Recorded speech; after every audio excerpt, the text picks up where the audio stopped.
Morning, boys and girls. So you should have listened to the story Fletcher and the Falling Leaves already.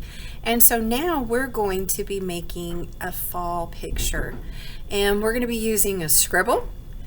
And we're going to be using a group of colors that we see a lot in the fall that are called warm, or sometimes we call them hot colors. And so the first thing I'm going to do is I'm going to flip my camera around so you can see, and we're going to talk a little bit about that, and then I'm going to show you how you're going to do your project. So we're going to start out here. Let me put it down. All right, hot or warm colors. Now you can see that there's in the words that I put hot or warm colors. I've used red, yellow, and orange. Those are the warm colors. Now, warm colors we think of when something's warm or hot, like fire or the sun or even lava coming out of a volcano. So it's an easy way to remember hot colors. Sometimes that's why we call it that, and warm colors. So we're going to be using those, but these are also colors that you see in the fall with the falling leaves as they change for the seasons. So now what you're going to be doing is you'll need 2 pieces of paper.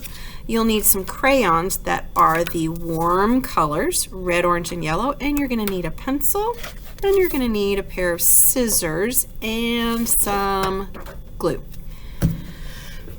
All right, first thing, I'm going to put one paper over to the side, and I'm going to fold the first one in half, just like that. I'm going to open it up, and I'm going to cut right down the line because I only need half of this paper. I'm going to turn it horizontal, and then I'm going to get my pencil. Now this is where we get to do a scribble. Now you might think of a scribble like that's definitely a scribble. We're not going to do that. Nope, nope, nope. We're going to do a very slow open scribble. So I want you to watch how I do it. You're going to take your pencil and you're just going to make curvy lines, very slow. You're going to cross over and under and into all these lines, and then you're going to connect it back to the beginning. Now, do you see the difference between that and this? You have a lot of open spaces here. Now, you can do this next part. You don't have to, but you can if you would like. You can take a black marker and you can trace your lines so they stand out a little bit more. Like I said, you don't have to, but it's a choice if you would like to do that. And then it kind of also helps you to see your separate shapes as well a little bit better. Once you have it traced, if you're going to do that, then you are going to get your 3 warm colors, and you're going to fill in each section with a different color. Now there's a rule though. If you have red here, you cannot put red anywhere touching it. All right, so for example, here I'll start with orange, and I'm going to get my crayons, and you're going to color in, and you're going to try and stay inside the lines and do it nice and neatly as you can. So I have orange here. Can I put orange here? No, because there's orange right there and it's touching. Can I put it here? Nope. The only place that you could put orange is right here, because if it comes to a point, it's okay to do. So I'm going to go ahead and I'm going to do red and make sure that I leave a space, and I'm going to put yellow over here just like this, and I'm going to fill each section in.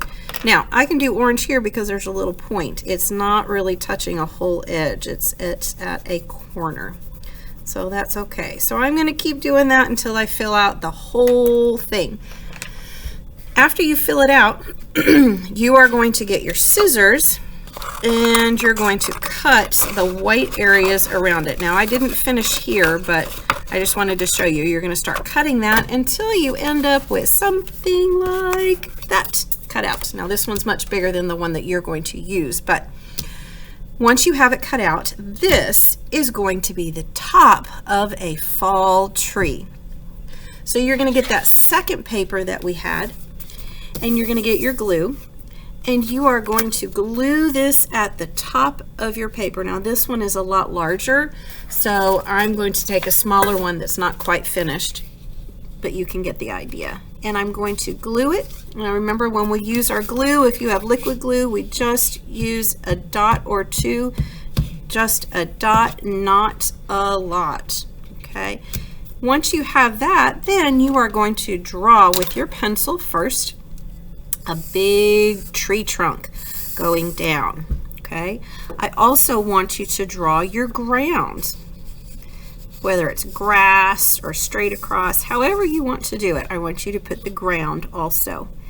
Then, just like the story of Fletcher the Fox, you're going to draw all different things that you see in the fall.